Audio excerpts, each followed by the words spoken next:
يا من هو الله الذي لا إله إلا هو الرحمن الرحيم الملك القدوس السلام المؤمن المهيمن العزيز الجبار المتكبر الخالق. بسم الله والصلاة والسلام على رسول الله وعلى آله وصحبه أجمعین اما بعد. ہم اسماء الحسنہ اللہ سبحانہ و تعالیٰ کے بہت ہی زیادہ خوبصورت ناموں کے بارے میں سیکھ رہے ہیں. آج جس نام کو ہم جانیں گے وہ اللہ سبحانہ و تعالیٰ کا بہت ہی خوبصورت، یونیک، سب سے زیادہ کامن بولا جانے والا بہت ہی پاورفل نام ہے ہمارے خالق کا، اور وہ ہے اللہ. ایک بار دل سے کہیے اللہ.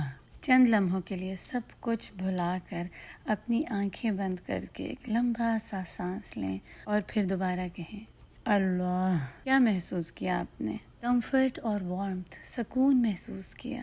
صرف اللہ سبحانہ و تعالیٰ کا نام لینے سے ہی ہماری روح کو اطمینان اور سکون ملتا ہے. اگر کوئی اس نام کا مطلب نہیں بھی جانتا تو بھی اگر وہ اللہ کو یاد کرے، اس کا نام لے، صرف یا اللہ ہی کہے، اس کو پکارے، تو اس کے اس نام سے ہی اس کو تقویت محسوس ہوتی ہے. دل کا وہ سکون اور اطمینان ملتا ہے، اس کی تلاش میں وہ رہتا ہے. اللہ سبحانہ و تعالیٰ کا یہ نام پرفیکٹ ہے، اور اللہ سبحانہ و تعالیٰ کے باقی جتنے بھی نام ہیں ان کی تمام صفات اس ایک نام میں جمع ہے. اللہ سبحانہ و تعالیٰ کا یہ ذاتی نام ہے اور پرائمری نام ہے. قرآن مجید میں یہ 2600 سے زیادہ آتا ہے. اسی لیے علماء کہتے ہیں کہ اللہ سبحانہ و تعالیٰ کا یہ سب سے بڑا بلند ترین نام ہے. خیر، اس میں مختلف رائے بھی ملتی ہے، ڈفرینس آف اوپینین ہے، اس لیے کہ اللہ سبحانہ و تعالیٰ کے تمام نام ہی بہت ہی اعلیٰ ہیں. قرآن مجید کی بہت سی آیات اللہ کے اس نام سے شروع ہوتے ہیں. جتنے بھی پیغمبر آئے اللہ کو اسی نام سے پکارا، اور اپنے لوگوں، اپنی قوم سے بھی اسی اللہ کے نام سے ہی مخاطب ہوئے. قدیم جتنی بھی قومیں گزری وہ اللہ کو اس نام سے جانتی تھیں.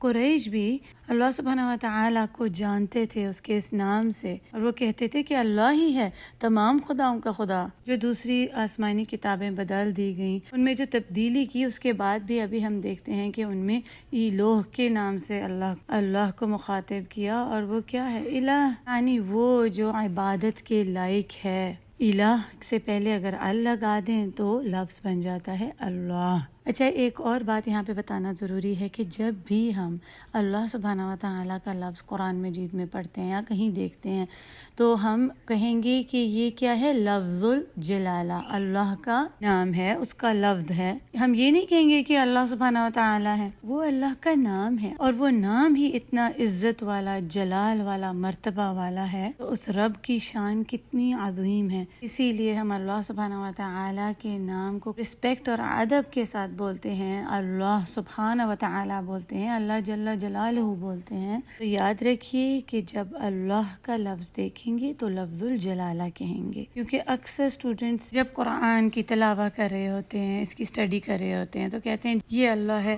بلکہ صحیح طریقہ کہنے کا یہ ہے کہ یہ لفظ الجلالہ ہے. اللہ کا یہ نام الہ سے پہلے ال لگا دیں، الف لام، تو اللہ بن جاتا ہے. اس کے بہت سے مطلب کیے گئے ہیں: معبود، ملجا، محبوب. اگر ہم اللہ کا دیکھ لیں تو ملجا یعنی پناہ، وہ ذات جس کی طرف تمام مخلوق پناہ چاہتی ہے، اس کی پناہ میں آتی ہے، اسی سے مدد چاہتی ہے اور اسی کی عبادت کرتی ہے. اللہ ہی وہ ہے اس کی عبادت کی جائے. وہ معبود ہے اور وہی عبادت کے قابل ہے، اور اس کے سوا کسی کی عبادت نہیں کی جا سکتی. اسی لیے یہ نام اللہ کا اتنا کمپریہنسو ہے، کیونکہ اس میں باقی تمام ناموں کی صفات سما جاتی ہیں. کچھ رائے ایسی بھی ملتی ہیں کہ اس نام کے کوئی معنی نہیں، لیکن ہم جانتے ہیں کہ اللہ سبحانہ و تعالیٰ نے ہر چیز کو بامقصد بنایا اور ہر چیز کا معنی ہے.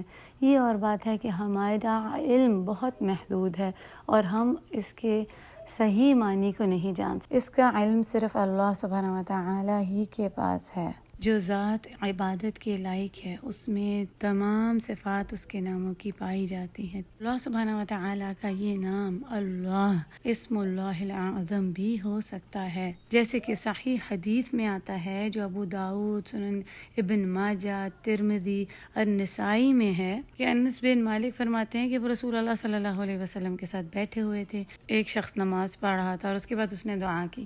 جب اس نے دعا شروع کی تو اس نے کہا یا اللہ، اور اس نے اس کے بعد اللہ سبحانہ و تعالیٰ کے اور بھی ناموں سے اس کو پکارا، حی، قیوم، اور بھی نام آتے ہیں۔ جب اس نے دعا ختم کر لی تو رسول اللہ صلی اللہ علیہ وسلم نے فرمایا اس نے اللہ سبحانہ و تعالیٰ کو اسم اللہ الاعظم سے بلایا ہے، وہ عظیم نام جس سے اس کو پکارا جائے تو ہر دعا قبول ہوتی ہے، اور ہو سکتا ہے وہ یہی نام ہو۔ اللہ کے اس نام میں بہت برکت ہے۔ ابھی ہم جو بھی کام شروع کرتے ہیں تو بسم اللہ سے شروع کرتے ہیں، اللہ کے نام سے اس کام میں برکت آ جاتی ہے۔ جو بھی اللہ سبحانہ و تعالیٰ کے اس نام پر توکل کرتا ہے، بھروسہ کرتا ہے، اس پر ایمان لے کر آتا ہے اور اس کو اس نام سے پکارتا ہے تو اللہ سبحانہ و تعالیٰ اس کی ہر مشکل کو آسان کر دیتے ہیں۔ ہر تکلیف، پریشانی، غم، دکھ سکھ میں بدل جاتا ہے۔ اس کی جو بھی دنیا اور آخرہ کی خواہشات ہیں وہ پوری ہوتی ہیں۔ اللہ سبحانہ و تعالیٰ اس کو عزت بخشتے ہیں، اس کے درجات بلند ہوتے ہیں، اس کو ہدایت دی جاتی ہے، وہ اللہ کی محبت کو پا لیتا ہے، اللہ سبحانہ و تعالیٰ اسے اپنے محبوب بندوں میں سے کر لیتے ہیں۔ ہمیں دنیا کی ہر چیز سے محبت ہے، لیکن سوال یہ پیدا ہوتا ہے کہ کیا ہمیں اللہ سے محبت ہے؟ کیا ہم نے اللہ کو اس کے نام کے ذریعے جاننے کی کوشش کی؟ ہمیں دنیا کی ہر چیز چاہیے، ہم اس کی خواہش کرتے ہیں، لیکن کیا ہم نے کبھی اللہ سے محبت کرنے کی بھی خواہش کی؟ ایک دفعہ اس کی محبت کو پالیں گے تو ہمیں سب کچھ مل جائے گا اور کسی چیز کی ضرورت ہی نہیں رہے گی۔ ایک بڑا دلچسپ سا واقعہ آتا ہے جو ہم نے اپنے اساتذہ سے بھی سنا۔ ایک مرتبہ کسی بادشاہ نے اپنا دربار، اپنا محل اپنے لوگوں کے لیے کھولا۔ اس نے ایک سے بڑھ کر ایک مہنگی، قیمتی اور عمدہ چیز رکھ دی اور کہا اس میں جو بھی جس چیز کو ہاتھ لگائے گا وہ اس کی ہو جائے گی۔ سب لوگ آتے گئے اور جو جس چیز پر ہاتھ لگاتا وہ اس کو لے جاتا۔ اتنے میں ایک اندھی عورت آئی۔ اس نے کسی چیز کو ہاتھ نہیں لگایا، بس وہ چلتی گئی یہاں تک کہ وہ بادشاہ کے پاس جا پہنچی اور اس کو ہاتھ لگا لیا اور بولی کہ آپ نے کہا تھا کہ یہاں پر جس کو بھی ہاتھ لگاؤ گے وہ آپ کا ہو جائے گا، تو اب آپ میرے ہو گئے۔ اس نے عقل مندی دکھائی کہ جب بادشاہ مل گیا تو سب کچھ مل گیا۔ ہم اللہ سے اس لیے محبت نہیں کرتے کہ ہمیں دنیاوی چیزیں مل جائیں، بلکہ اس کی محبت تو ہم خالص ہو کر کرتے ہیں، صرف اللہ کو اور اس کے چہرے کو پانے کے لیے۔ تو کیوں نہ اس بادشاہ کو ڈھونڈے، ہم اس کو پانے کی کوشش کریں۔ ایک دفعہ اللہ کی محبت کو پا لیا تو پھر اور کسی محبت کی ضرورت نہیں پڑے گی۔ پر کیا ہماری محبت اللہ کے لیے ہے یا اس دنیا کے لیے؟ ہماری کوششیں کس کے لیے ہیں؟ کس چیز کو پانے کے لیے؟ ہماری دوڑ کس چیز کو پانے کے لیے ہے؟ ہماری کوششیں کس کے لیے ہیں؟ ہمارے لیے سب سے زیادہ ضروری، اہم، امپورٹنٹ کیا ہے؟ میری خواہش، میں کیا چاہتی ہوں، یا پھر اللہ سبحانہ و تعالی ہم سے کیا چاہتے ہیں؟ تبھی پتہ چلے گا کہ ہم حقیقی محبت اللہ سے کرتے ہیں یا نہیں، کیونکہ وہی ذات ہے جو محبت کے لائق ہے اور سب سے زیادہ محبت کی جانے والی ذات ہے وہ۔ تو یہ سوال کریں کہ کیا میں اللہ سے محبت کرتی ہوں؟ کیا وہ میری زندگی میں ہے؟ اللہ سبحانہ و تعالیٰ کا یہ یونیک نام ہمیں یہی سکھاتا ہے۔ اب انشاءاللہ تعالیٰ کل ہم یہ جانیں گے کہ اللہ سبحانہ و تعالیٰ اپنا تعارف کیسے کراتے ہیں قرآن مجید میں، اس نام کا مطلب کیا ہے، اس کے معنی ہم کل سمجھیں گے، جو کہ قرآن مجید کی عظیم آیہ میں بیان کیا گیا ہے۔ اور آپ کا ہوم ورک یہ ہے کہ آپ نے ڈھونڈنا ہے وہ کون سی آیا ہے جو سورۃ البقرہ میں ہے۔ اللہ سبحانہ و تعالی ہمیں اس نام کو صحیح سیکھنے اور سمجھنے کی توفیق عطا کریں اور ہم اس نام کے ذریعے اپنے رب کی محبت کو پا جائیں، اور اللہ سبحانہ و تعالی ہماری ان کوششوں کی وجہ سے ہمیں اپنے محبوب بندوں میں شامل کر لیں۔ آمین یا رب۔ وآخر دعوانا ان الحمد للہ رب العالمین۔ السلام علیکم ورحمۃ اللہ وبرکاتہ۔